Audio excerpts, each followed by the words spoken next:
Fala galera, sejam bem-vindos ao canal, e para mais uma história de terror. Se gosta desse tipo de conteúdo, não deixe de se inscrever no canal e deixar aquele like e ativar o sininho para receber notificações de novas histórias. Então vamos para mais uma.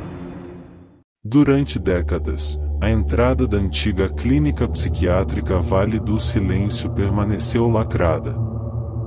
Diziam que o que foi enterrado ali embaixo não eram apenas corpos e mais segredos que jamais deveriam ser desenterrados. Esta é a história de um investigador que, ao seguir pistas esquecidas, encontrou muito mais do que procurava e nunca mais voltou a ser o mesmo. O Hospício Subterrâneo, ou o Arquivo Perdido da Clínica Vale do Silêncio. Meu nome é Jonas Rodrigues. Trabalho como investigador particular há mais de 15 anos.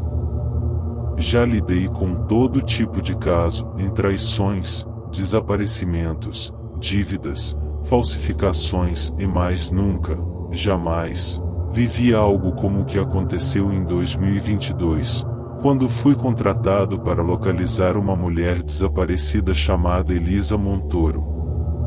Elisa era uma jornalista investigativa, conhecida por cavar fundo onde ninguém mais ousava. Seu último contato com a família foi um e-mail curto e enigmático: e se algo acontecer comigo, procurem o Vale do Silêncio. Depois disso, desapareceu sem deixar rastros. A polícia alegava que ela havia fugido por vontade própria.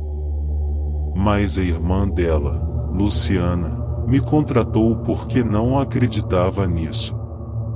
Ela me entregou uma pasta com documentos, anotações e reportagens antigas.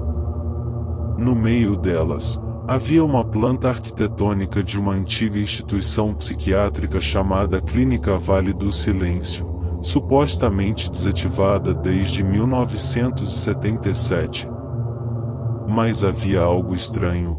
Os documentos mostravam que o hospital possuía 2 andares, mas a planta revelava um terceiro nível subterrâneo que nunca constava nos arquivos oficiais. O prédio, segundo pesquisei, ficava numa região rural no interior de São Paulo, isolado entre morros e cercado por uma floresta densa. Havia sido construído em 1942 e fechado após uma série de eventos nunca explicados. Nenhuma notícia oficial sobre mortes, surtos ou incêndios. Só silêncio. Um apagamento proposital da história. Com uma mochila nas costas, câmera, lanterna, celular, facão e gravador de voz, fui até lá. Cheguei à noite, e juro por tudo que é sagrado, o silêncio naquele lugar era antinatural. Nem insetos, nem vento. Só o som abafado dos meus passos sobre as folhas secas. A fachada do hospital era um esqueleto cinzento de concreto corroído. Portas penduradas, janelas quebradas, cheiro de mofo e abandono. Entrei com cautela. O andar térreo estava completamente saqueado, e fichas médicas rasgadas, cadeiras de rodas enferrujadas, colchões manchados de algo escuro e ressecado. Mas nada me preparou para o que eu encontraria no subsolo. A escada que levava ao nível inferior estava parcialmente bloqueada por escombros. Tive que me espremer e descer com a lanterna presa nos dentes. O cheiro lá embaixo era ainda pior. Um cheiro metálico, como sangue velho misturado a urina e podridão. As paredes eram úmidas, cobertas de musgo, e o chão havia pegadas recentes. Sim. Pegadas recentes. Marcas de barro e sujeira, como se alguém ou algo ainda caminhasse por ali. Continuei andando até encontrar um corredor que não constava em nenhuma planta oficial.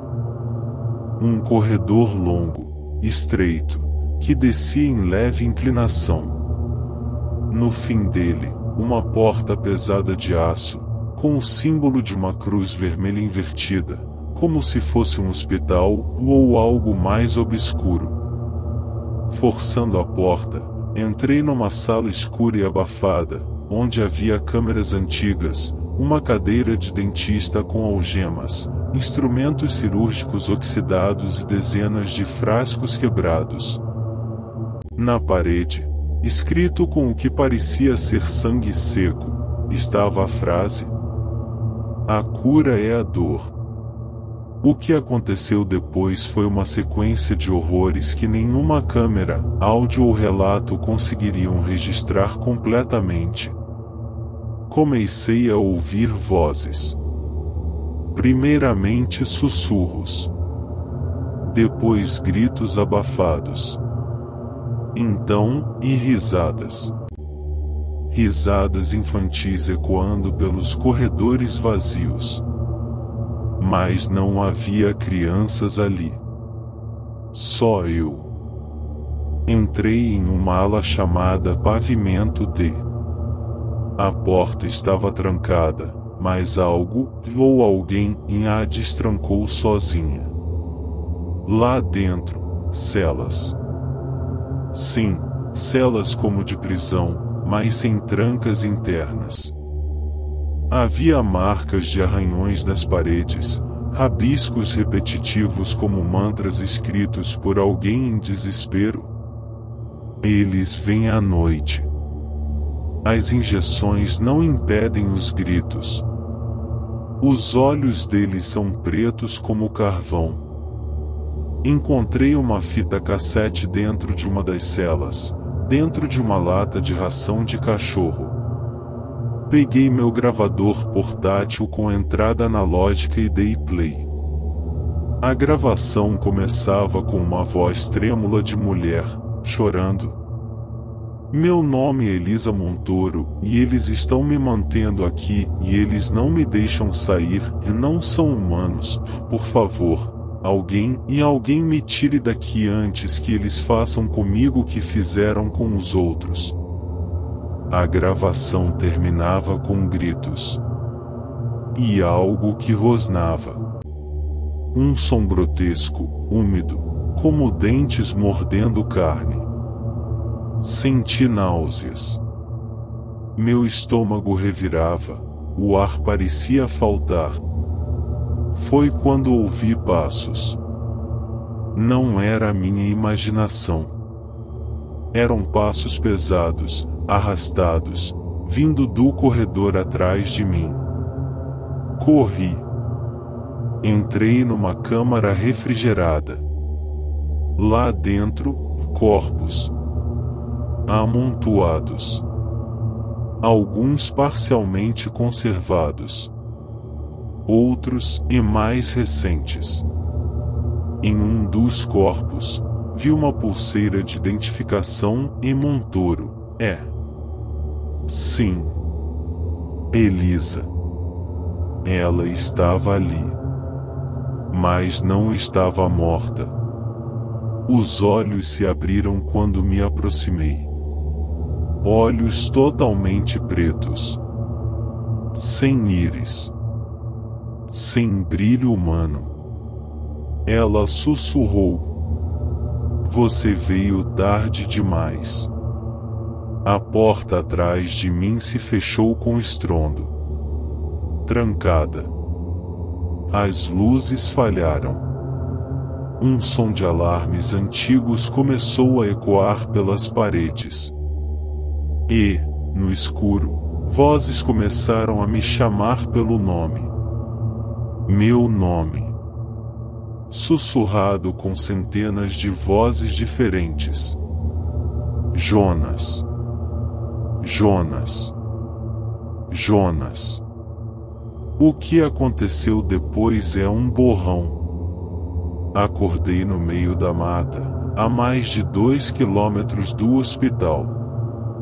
Com a roupa rasgada, a pele arranhada, e o gravador ainda na minha mão. Mas a fita, e não estava mais lá. Relatei tudo à irmã da Elisa. Ela chorou. Mas não duvidou. Me mostrou uma foto que encontrou nos pertences da irmã em uma imagem borrada de dentro da clínica. E no fundo, eu estava lá. Sim.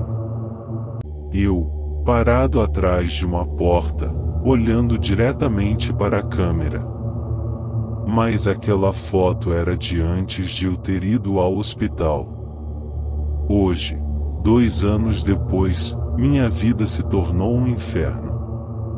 Vejo rostos no espelho que não são meus.